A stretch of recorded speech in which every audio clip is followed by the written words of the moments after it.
web app. Even if it's not PHP, it teaches you everything about stopping SQL injection, session hijacking, everything. Everybody should read that book. But that content, that 100 pages, is not ever included in these 1,200-page tomes about web security. I'm almost done, aren't I? Is that 3, 2, 1? Okay. Anyway, the rush to Web 2.0i's applications, you really need to think things through. The end result of this, there are already way too many web application vulnerabilities.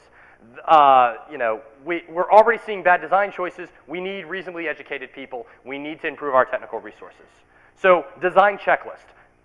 First thing you've got to ask yourself is, should I even have an AJAX-enabled website? I've seen applications that have no business being web apps, like mortgage processing applications, let alone applications that have more attack surface.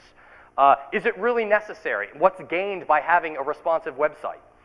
When you're retrofitting an old application, document all of the inputs. Ensure input validation exists for everything that's already there. And then every new input you create, immediately apply input validation. When you're designing an AJAX application, you need to minimize the amount of logic you're putting on the client side. Intercept those clicks, send responsive applications, but don't do business logic on the client side. And finally, use clear standards. Don't use little hacks. Don't use little custom scripts that you find. Really make sure you understand what's going on. Just real quick conclusion, AJAX is a powerful suite of technologies, and I'm not trying to tell you not to use it.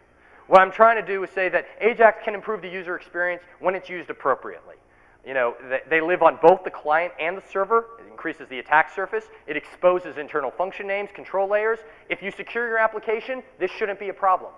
But we already see, history's telling us we haven't figured out how to do that yet, and now we're just increasing the attack surface. AJAX bridges, interesting, but inherently they don't have any security issues. So if you're using AJAX bridges, you need to ensure throttling, authentication, using other mechanisms. And finally, the hype around AJAX may be deserved, and God knows I love my Google Maps, but seriously, it's hurting the industry. We need to have responsible education, not frantic education trying to capitalize.